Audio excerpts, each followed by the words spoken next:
Hey guys, and welcome back to Mad About Skin. In today's video, we are talking sunscreen manufacturers, those that you can trust and those that you should just avoid. Let me tell you a little bit about why I actually decided to film this video. Recently I uploaded a video talking about the best tried, tested and independently verified SPFs on the market. I'll leave a link to that video up there because you guys have been so kind about that video. Loads of people have been saying how useful it's been in working out which sunscreens to incorporate in your own skincare routines, but also it's got so many views and likes. It's just really nice to see you engaging with that video in such a positive way. However, even on the back of that video, lots of people do still come to me and say, can I trust X brand? Is this brand a good brand when it comes to sunscreens? And so I thought clearly I didn't cover that in enough detail in that video. So I thought let's pick the top 10 best-selling sunscreen companies of 2020 globally and let's break them down, categorize them into those that have got you covered, the ding ding ding definitely should buy from manufacturers, and the failed to land manufacturers you might just want to avoid. I want to do this using TierMaker, because I love TierMaker. It's a guilty pleasure of mine, so let me have that. It's basically an online rating app where you can categorize things, create your own categories and put products into them. I'm a little bit hooked, but I also thought it'd make it quite clear and like as a visual aid to help guide which manufacturers are great and which you might want to give a pass to. There's only two categories. We have the got you covered and we have the failed to land. The reason there's only two categories is, for me, I kind of think sunscreen is non-negotiable. It's either good or it's bad. That grey area in the middle kind of doesn't exist. So I thought I'm going to be brutal and we're going to do just the good and the bad. At the end of the video, I'm also going to be sharing with you some new SPF testing which has been undertaken that's going to be specifically good for people here in the UK or Europe where these brands are going to be available. So stay tuned to the end where I'll be sharing with you some of that testing data. Now, on with rating the best-selling sunscreen brands. First off, the best-selling sunscreen brand globally last year was Neutrogena. I'm kind of not surprised by this, because they have so many different sunscreens. They have chemical, they have mineral, they have fluids, they have creams, they have invisible aerosols, they have SPF 100, they have SPF 30, so much to choose from. I actually think the Neutrogena sunscreens are really good. They tend to be they lack a little bit of innovation, I feel. Like they're not bringing anything innovative to the party, but they are a really good brand. They have had quite a few of their sunscreens tried and independently tested recently, and they've all passed as being given the SPF which is advertised on the bottle. So that really gives us faith that whilst they haven't tested every single one of their products, it gives us faith that the company do take their testing and due diligence seriously. So yeah, I'm going to put Neutrogena, we're off to a flying start. Neutrogena can go in the got you covered ding ding ding category. Number two, this is the one. This surprised me. I thought the best-selling sunscreen brand in the world would actually be Roche Posey. This actually comes in at number two. The reason I say this is their Anthelios sunscreen range has blown up, absolutely gone insane in the last year. Everybody wanted a part of it. It was sold out for a huge amount of time. Now it's back in stock and people can't get enough of it. It's supposed to be super lightweight, barely visible on the skin. You don't feel like you're wearing it, yet giving that cast iron amazing, tried, tested and third-party verified SPF values. It's got you covered for the UVA and the UVB rays, and people have really been enjoying this product.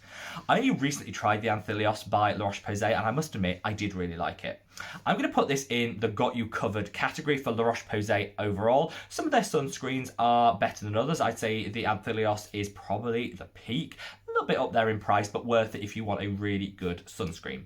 I don't personally reach for them because they're not a fully cruelty-free brand. They sell into mainland China. But as a little bit of an update on that, I was really pleased to hear they issued a statement recently as a brand to say that they're going to take advantage of a loophole which China has allowed companies to apply into, where they can avoid having to test their products on animals to access the Chinese market if they share with them certain safety data.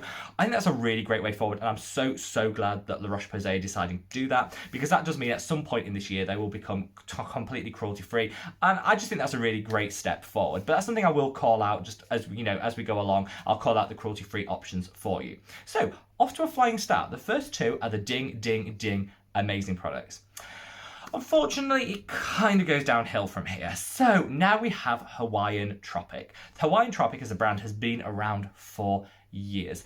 A lot of people focus on the Korean sunscreen scandals that have emerged recently, where some Korean sunscreens haven't lived up to their advertised SPF, but we forget that actually this same thing has happened to so many different countries over the years.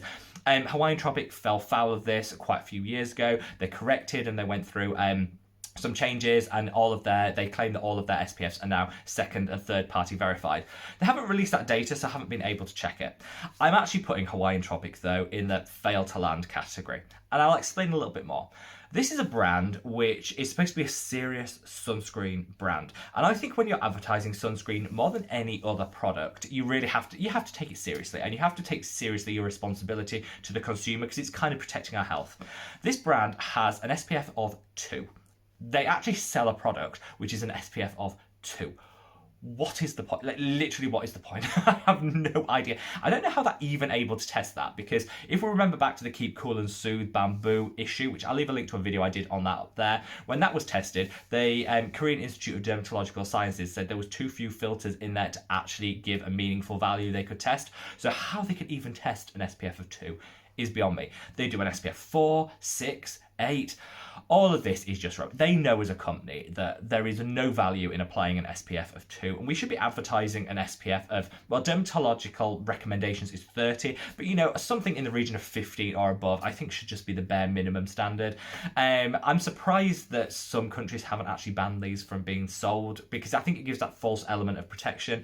I don't think it's selling the right idea when it comes to sunscreen, and I think it's giving people that notion of false protection. So no, Hawaiian Tropic are just a firm pass for me. The branding I think is a bit dated, and just overall it's not a brand that I personally would shop at or buy from.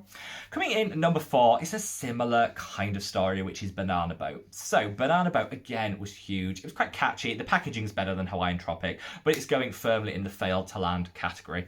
My rationale for this is a similar reason. In the past they've had some issues, and they've not released a lot of data recently to say, look, this is where we stand now. We've got our tried, tested and verified products. I wasn't able to find any verification from the company themselves.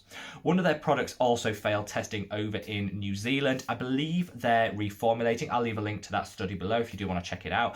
They are reformulating that product, and one product doesn't mean a whole bad line, but I just don't get that great feeling about this particular brand, and for me it's just a pass. There's so many great brands out there. I don't know why we'd be reaching for this outdated brand. They might come back with a reformulation. You know, I'm all in favour of second chances, and we'll have a look. But for me, that one failure kind of just, I don't know, didn't sit very well with me for the brand as a whole. So this is going in the failed to land category. Now, I feel like we kind of crash landed the mood a little bit in the last 2. We had 2 ding ding dings, then we kind of took it down a notch to 2 brands that I just wouldn't buy from. But we're taking off again, and we're going up in sunscreen estimations, and we're going with Altruist. I am so amazed this appeared on this list, because this is a brand that I only recently discovered, and I actually did a full try and wear test of all of their products, which I'll leave a link to up there. So check that video out, because it's worth looking to see the products in action. I was surprised it be this high on a bestsellers list as this, but I guess super affordable price point of like £5, €6, $7 per product. I guess that's why it's so popular. These, honestly, without hesitation, these are going in the got you covered category. Not only are they affordable, not only do they have a great brand ethos and ethics behind them, which you'll see if you check out that video, but also I have never found a sunscreen with a better UVA protection than this one. They've published all their data, so you can pore over it. If you're a nerd like me, I'll leave a link to it below. You can pore over it and check for yourself.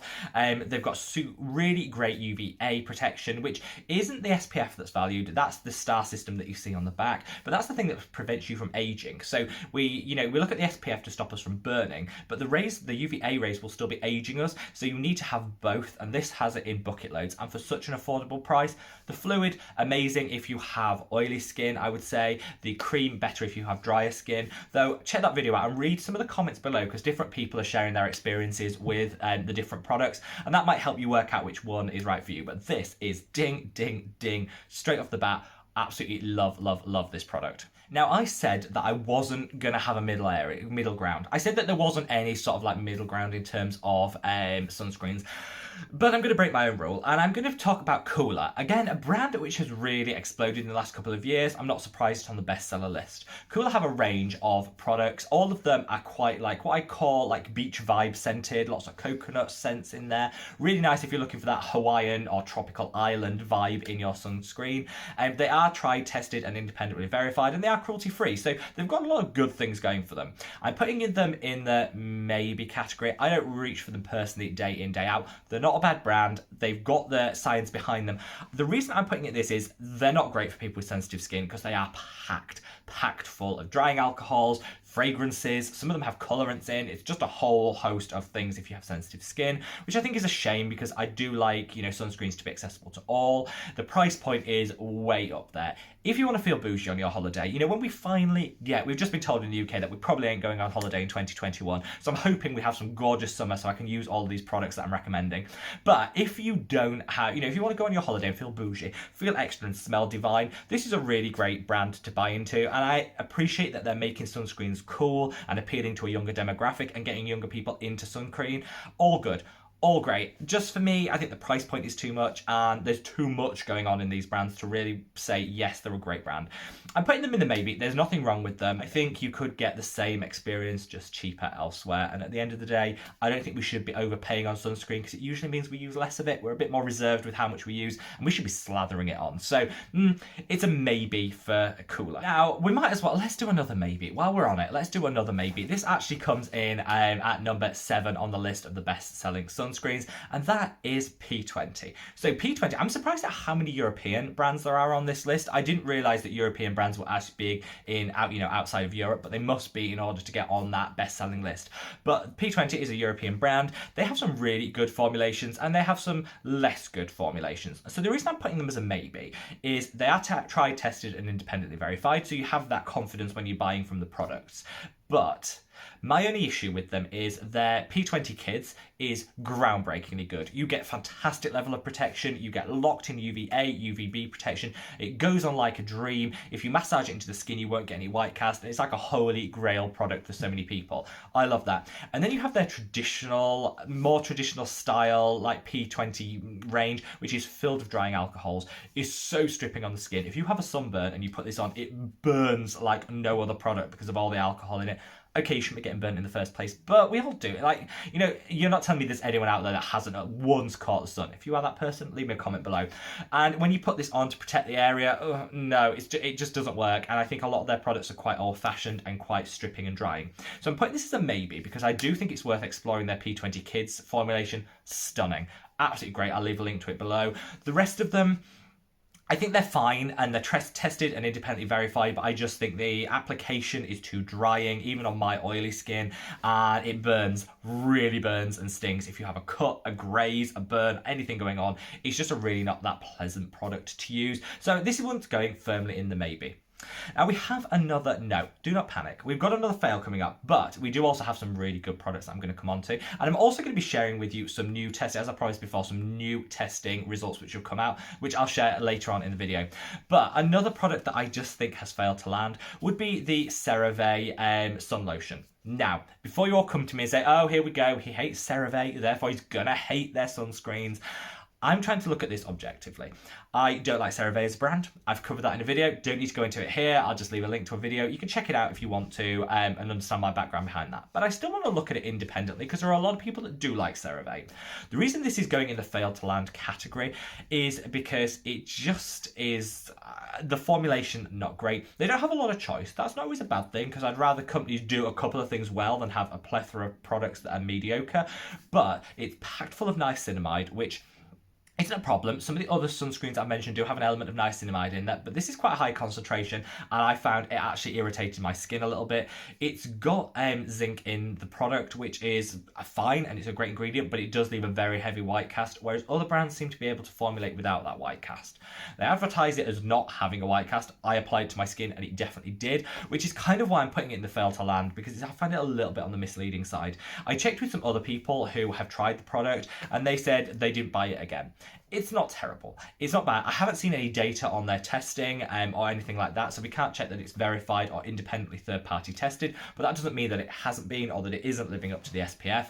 Just for me, the texture, the overall feel of it, just wasn't great. I think the price point is a little bit expensive here in the UK. CeraVe is ruinously expensive in the UK and Europe compared to America, where it's super affordable in drugstore. So the price point's not great here. And for me, this was just a bit of a fail. But I do want to end on two highs. So two products that I'm putting in the got you covered category are Skinnies and Australia Gold. These are the 9th and 10th best-selling sun care products, and I absolutely love both of them. Skinnies, stunning. The reason I'm surprised this is on this list, but it's huge in Australia and New Zealand and really big here in the UK now, so I guess that's why they've been selling those volumes.